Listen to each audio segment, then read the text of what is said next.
মাশাআল্লাহ, গাছে গাছে এত সুন্দর ফুল ফুটছে, দেখে মন ভরে গেছে। ঘুম থেকে উঠে যদি হরেক রকমের ফুল চোখে পড়ে, তাহলে মনটা তো ভালো হবেই। হাজার মন খারাপ থাক, মনটা কিন্তু ভালো হয়ে যাবে।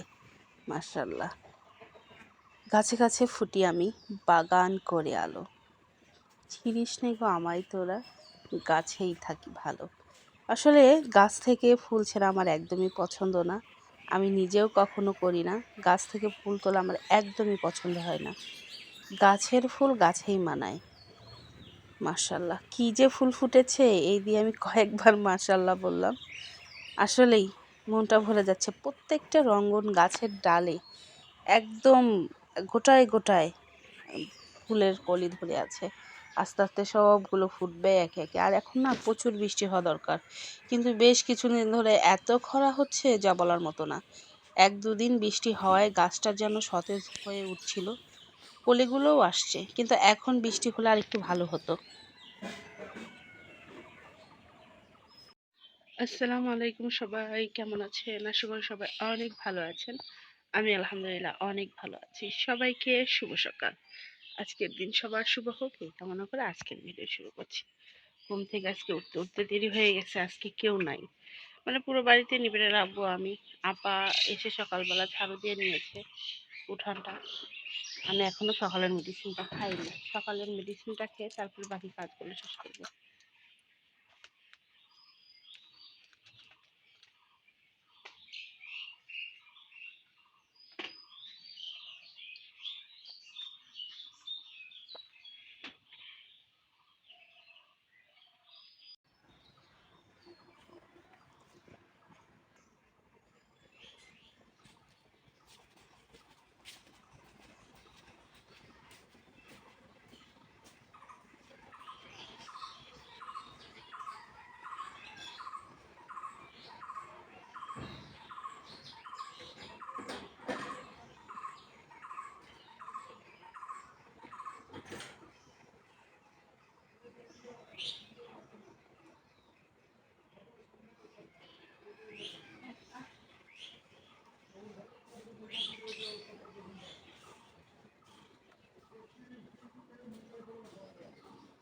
এত গরম পড়েছে যা বলার মতো না। সকালবেলায় মনে হচ্ছে দুপুর ১২টা বাজে, এরকম অবস্থা। প্রচণ্ড গরম। ফ্যানের নিচ থেকে সরলেই যেন গা জ্বলছে, এরকম অবস্থা। ফ্যানের বাতাসও প্রচুর গরম। তারপরে একটু ফ্যানের নিচে গেলে গাটা একটু হলেও ঠান্ডা হয়। ঘামা শরীরে বাতাস লাগলে কিন্তু একটু ঠান্ডা ঠান্ডাই লাগে। আমি একদম ঘেমে ভেজে যাচ্ছি। এদিকে মুরগিগুলোকে ছেড়ে দিলাম একটু সকাল সকাল। আর একটু দেরিতে ছেড়ে দেই। এখন বাজে 7:30। প্রত্যেকদিন 8টা-9টার দিকে ছেড়ে দিই। কিন্তু মুরগির ঘরটাও তো গরম হয়ে থাকে, ছোট ঘর, ওরাও কষ্ট পায়। ভাবলাম যে উঠেছি যখন, মেডিসিনটা খেয়ে নিয়েছি, এখন মুরগিগুলোকে ছেড়ে দেওয়া যায়।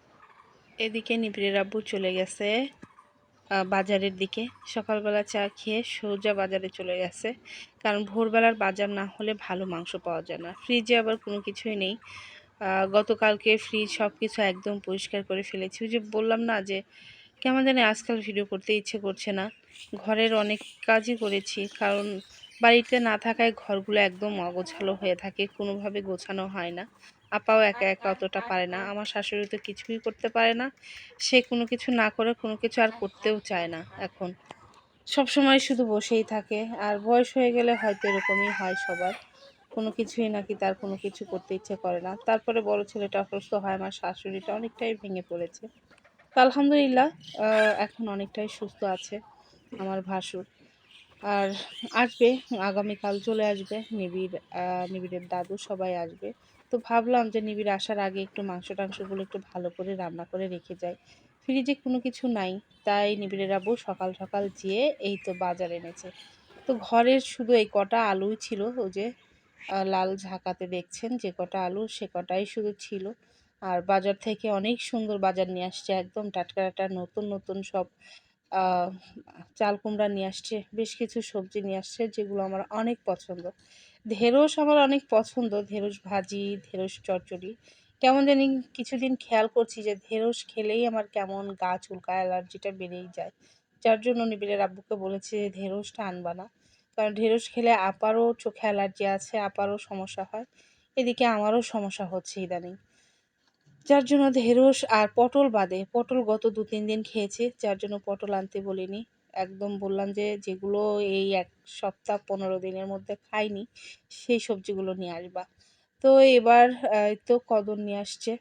কদর বলতে যে চিকন, চিকন যে দেখছেন সবজি সবুজ, ওটাকে আমরা কদর বলি। আর চাল কুমড়া নিয়ে আসছে একদম কচি। ইলিশ মাছ হলে চাল কুমড়োটা বেশি ভালো লাগতো। ইলিশ মাছ যেহেতু নিয়ে আসি না, আর আজকে তো গরুর মাংস রান্না করব। আর একটু সবজি ভাজি আছে, সেটা দিয়েই হয়ে যাবে। আজকে আর কোনো রকমের মাছ রান্না করব না। কালকে মাছ রান্না করব। ভাবছি কালকে ভাঙনা মাছ নিয়ে আসছে কিছু। তো ভাঙনা মাছ দিয়ে কদর দিয়ে রান্না করব কালকে। আর এগুলো সব ফ্রিজে ধরে রেখে দেব। আজকে শাক ভাজি আর খেতে ইচ্ছে করছে না। মাংস থাকলে শাক ভাজি কিন্তু খেতে ইচ্ছে করে না। কালকেই শাক ভাজি খাবো। আজকে সুন্দর করে ধুয়ে কুটে রেখে ফ্রিজে রেখে দেব। কালকে শাক ভাজবো কদর দিয়ে, ভাঙনা মাছ রান্না করব। ভাঙনা না বাটা মাছ হয়তো ওটাকে বলে। ভাঙনা মাছের মতোই দেখতে লাগছে, কারণ বাটা মাছটা একটু বড় সাইজেরই হয়। আজকে দেখলাম বাটা মাছ একটু ছোট, ছোট নিয়ে আসছে একদম ভাঙনার মতো। তো সেটা দিয়ে কালকেই রান্না করব। আজকেই তো আর প্রচণ্ড গরম পড়েছে। এই লেবুগুলো শেষ হয়ে গেছে। আবার নতুন করে লেবু নিয়ে আসছে। আমাদের এখানে এক হালি লেবুর দাম প্রায় ৳৪০ র উপরে হয়ে গেছে। মাঝে, মাঝে তো ৳৬০, ৳৮০ ও হয়ে যায়। তো আজকে লেবুগুলোর দাম একটু কম পেয়েছে, আর লেবুগুলোও অনেক টাটকা। আর এই তো তেলাপিয়া মাছ নিয়ে আসে। সব মাছ একদম টাটকা। ভোরবেলার বাজার যে এত সুন্দর হয়। তো বড় মাছ আনতে বলিনি। ভাবলাম যে বড় মাছ বাবা আনলেই কিনবে। বড় মাছ আবার বাবা অনেক সুন্দর কেনে। আর বড় মাছটা আমার শ্বশুর কিনতেই বেশি ভালোবাসে। কারণ আমি যখন কাটবো, মাছ ধুবো, মাছ রান্না করব, বসে থেকে আমার শ্বশুর দেখবে। এটা আমার খুব ভালো লাগে। আমার শ্বশুর বড় কোনো মাছ, যেকোনো মাছ বা মাংস নিয়ে আসলে আমি রান্না করব, কুটবো, ধুবো, একদম খাওয়া অব্দি আমার সাথে থাকবে। তো এটা আসলে ভালো লাগে। বাবা আমি রান্না করার সময় সে খুব গল্প করে। সে আমার সাথে গল্প করতে স্বাচ্ছন্দ্য বোধ মনে করে, সে খুবই পছন্দ করে। যার জন্য মাঝে, মাঝে আমার শাশুড়ি অনেক সময় বিরক্ত হয় যে, "রান্না করার সময় এত বকর, বকর করো কিসের জন্য? রান্নার ডিস্টার্ব হয় না?" আমার আবার এগুলো শুনতে, শুনতে অভ্যাস হয়ে গেছে। আবার মাঝে, মাঝে বাবা রান্নার সময় না থাকলেও আমার নিজেরই কেমন জানি ভালো লাগে না। তো রান্না করার সময় বাবার এই কথাগুলো শুনতে আমার অনেকটা ভালো লাগে। পুরোনো দিনের স্মৃতি, কথা, তারপরে কিরকম করে আমার দাদি শাশুড়ি রান্না করেছেন বলতে আমার শ্বশুরের আম্মা। তো সেগুলোও মাঝে, মাঝে আমাকে বলত, "এই মসলা দিয়ে এরকম করে রান্না করেছে, ওটা দিয়ে ওরকম করে রান্না করেছে।" মাঝে, মাঝে বাবা যখন বলে, কথাতেই অনেক কিছু শেখা যায়। যার জন্য বাবার কাছ থেকে সে কথাগুলোও শুনতে অনেকটাই ভালো লাগে। শেখাও যায়, ওদিকে গল্পগুলোও শোনা যায়। পরবর্তী যখন আমাদের পরবর্তী প্রজন্ম আসবে, আমার নাতিপুতি আসবে, তখন এই গল্পগুলো আমার, যদি আল্লাহ বাঁচিয়ে রাখে, যদি নেক হায়াত দান করে, তবেই আমার নাতিপুতিকে শোনাইতে পারব। তো আমি ভয়েস দিচ্ছিলাম আর দূর থেকে আপা শুনে বলছিল যে, "বাঁচবি কিনা কে জানে, আবার তোর নাতিপুতির চিন্তা করছিস, তোর শরীরের যা অবস্থা।" আসলে শরীরটা বেশ কিছুদিন ধরেই ভালো যাচ্ছে না। অনেকদিন ধরেই গত ২ বছর ধরেই মেডিসিন খাওয়ার উপরেই আছি, ডাক্তার দেখানোর উপরেই আছি। বয়সের সাথে, সাথে রোগ প্রতিরোধ ক্ষমতাও অনেকটাই কমে যায়। এখন আল্লাহ ভরসা, আল্লাহ সবাইকে সুস্থতা দান করুন। সবাইকে বলব শরীরের যত্ন নিন। শুধু সংসারের কাজ, কাজ করেই জীবন পার করবেন না। সুস্থ থাকলে পরিবারের সদস্যদেরকেও অনেকটা ভালো রাখতে পারবেন। আর আপনি সুস্থ না থাকলে পরিবারে কেউ ভালো থাকবে না। যেরকম আমিই দেখেন না। আমার স্বজন মাঝে, মাঝে আমাকে বলে যে, "তুমি হয়েছো আমার সংসারের মধ্যমণি। তুমি অসুস্থ থাকলে পুরো সংসারটাই অচল হয়ে যায়।" এটা আমিও মানি। কারণ আমি ছাড়া তো দেখাশোনা করার কেউ নাই। আর ৩ টা বাড়ি এদিক ওদিক ছোটাছুটি করি। এই দেখেন না, কোথাও স্থিরভাবে যে আমি ১ সপ্তাহ পুরো যে থাকবো সেটা আমার হয় না। এই উপজেলা শহরের বাড়ি আসি, এখানে শাশুড়ি থাকে। নিবিড়ের আব্বু গ্রামে চলে যায়, ওখানে তার প্রতিষ্ঠান আছে, সেখানেও থাকতে হয়। সেখানে যেয়ে রান্না-বান্না, ঘর গোছানো এটা সেটা করে রেখে আসতে হয়। আবার বগুড়াতে যাই নিবিড়কে নিয়ে, নিবিড়ের ওখানে স্কুল। মানে দৌড়াদৌড়ি যে কি পরিমাণ করি একমাত্র আমার উপরওয়ালার। মাঝে, মাঝে আমার ভাইয়া আপুরা, আমার সাবস্ক্রাইবার ভাইয়া আপুরা, আমার বন্ধুরা সবাই বলেন যে তুমি পারো বটে, এত দৌড়াদৌড়ি করো, তুমি কিভাবে পারো? আসলে এটা আসলে মনের জোর, মনের আসলে জোরেই আসলে আমি চলি। কিন্তু আমার শরীরটা আসলে খুব একটা ভালো নেই বেশ কিছুদিন ধরে। মাঝে, মাঝে শরীর ভালো নেই এ কথা পরিবারের কাউকেই বলতেও ইচ্ছা করে না। ওরাও দুশ্চিন্তা করে। মাঝে, মাঝে খারাপ লাগলে ওইভাবেই থাকি। মেডিসিন খাই, শুয়ে থাকি, কাজ করি। এভাবেই আমার দিন কেটে যায়। তো বলতে, বলতে আমার অনেক কিছুই, অনেক কথাই আপনাদের বললাম আসলে। আর বেশ কিছুদিন ধরেই তো লং ভিডিওগুলো আর দিতে পারছি না। একটু এরকম সেরকম হবে। আর এখন এভাবেই কিছু ভিডিও দিচ্ছি। কারণ অনেক ব্যস্ত আছি। আগামী কোরবানি পর্যন্ত আমার এভাবেই ব্যস্ততা যাবে। এই তো একদম বড় সসপ্যানে উঠিয়ে দিয়েছি। এখানে প্রায় ৫-৬ কেজির মতো মাংস আছে। তো একটু বেশি করে রান্না করলে মাংসর স্বাদটা অনেকটা বাড়ে। আর রান্না করে, করে বাটিতে একটু ধরে রেখে দেই। শাশুড়ি এখানে থাকে। হঠাৎ করে কোনো মেহমান আসলে সাথে, সাথে তো আর রান্না করতে একটু দেরি হয়। আর যে অনেক মেহমান আসে যে তাড়া থাকে যাওয়ার, আসার সাথে, সাথে যেতে চায়। হয়তো ভর দুপুরে আসছে, দুপুরবেলা খাওয়ার টাইম। তখন দেখা যায় যে চট করে ফ্রিজ থেকে বের করে পেঁয়াজ মরিচ দিয়ে একটু ফো আ সম আ তেলে দিয়ে সুন্দর করে রান্না করে গরম করে মেহমান বিদায় করা যায়। তো এখন মাংসটা সুন্দর করে কষানো হয়ে গেছে। এখন মাংসতে পানি দিয়ে একদম দমে রান্না করে শেষ করে ফেলবো। এখন বাজে প্রায় ১:৪০ আর একটু পরেই আজান দিয়ে দিবে। জোহরের আজান। তারপরে নামাজ পড়ে কত কাজ যে বাকি আছে। মাংসগুলো আবার ২ বাটি, এখানে ২ কেজি ৩ কেজির মতো তুলে রাখবো। আর নিবিড়া যখন কালকে আসবে যার জন্য ২-২.৫ কেজির মতো রাইখে দিয়ে আমরা সেটা খাবো। আর বাকি ২.৫ কেজি উঠিয়ে রাখবো। এই তো পানি দিয়ে দিয়েছি। এখন দমে রান্না করব। ঝোলটা যখন একদম ঘন হয়ে আসবে তখন আবার বেশি করে পেঁয়াজ, মরিচ দিয়ে আবার এটাতে তেলে দিলে মাশাআল্লাহ অনেক সুন্দর তেল, মানে সেন্ট বের হবে। দেখতেই পাচ্ছেন প্লেটে একদম পেঁয়াজ, মরিচ একদম কেটে রেখে দিয়েছে আপা। আসসালামু আলাইকুম সবাই, কেমন আছেন? সবাইকে শুভ বিকাল। নিবিড়ের আব্বু এইমাত্র বাইরে গেল। গেটটা খুলে রেখে চলে গেছে।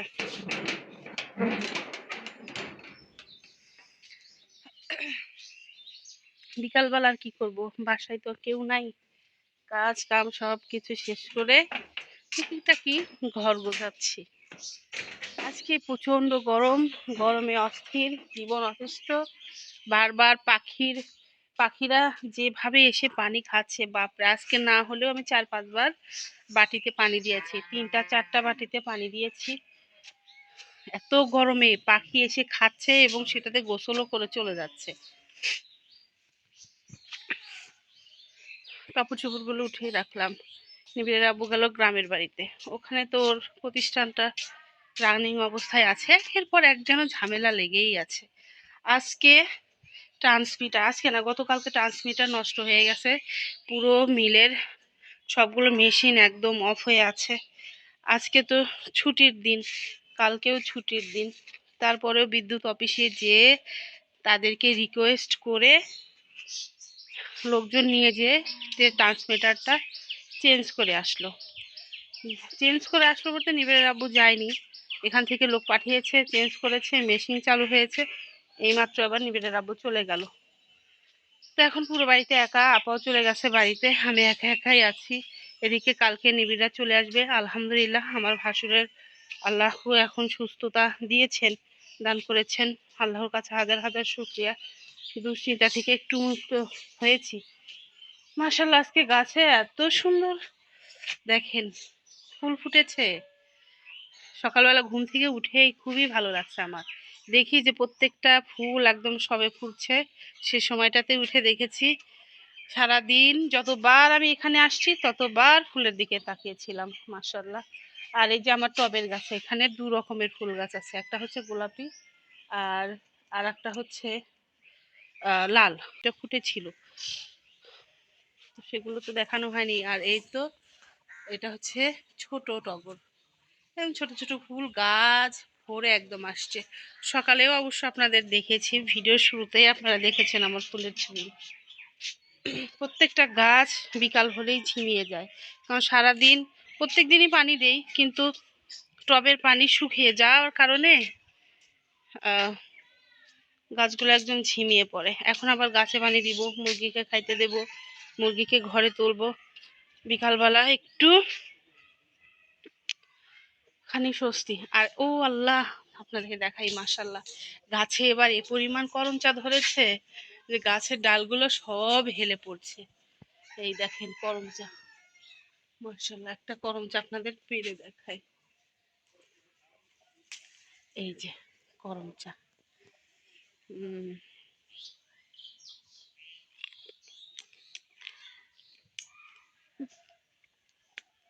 মাগো কি টক গো। আমার করমচা দেখে, টক খাওয়া দেখে আপুদের আবার জিভে জল না এসে যায়। করমচা খুব প্রিয়, একটা খেলে ডাক টক হয়ে যায়।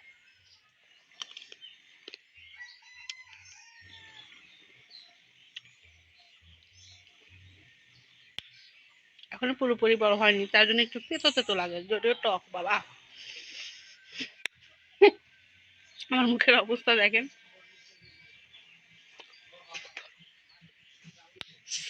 তো এখন আর কি করব, কোনো কাজ নেই।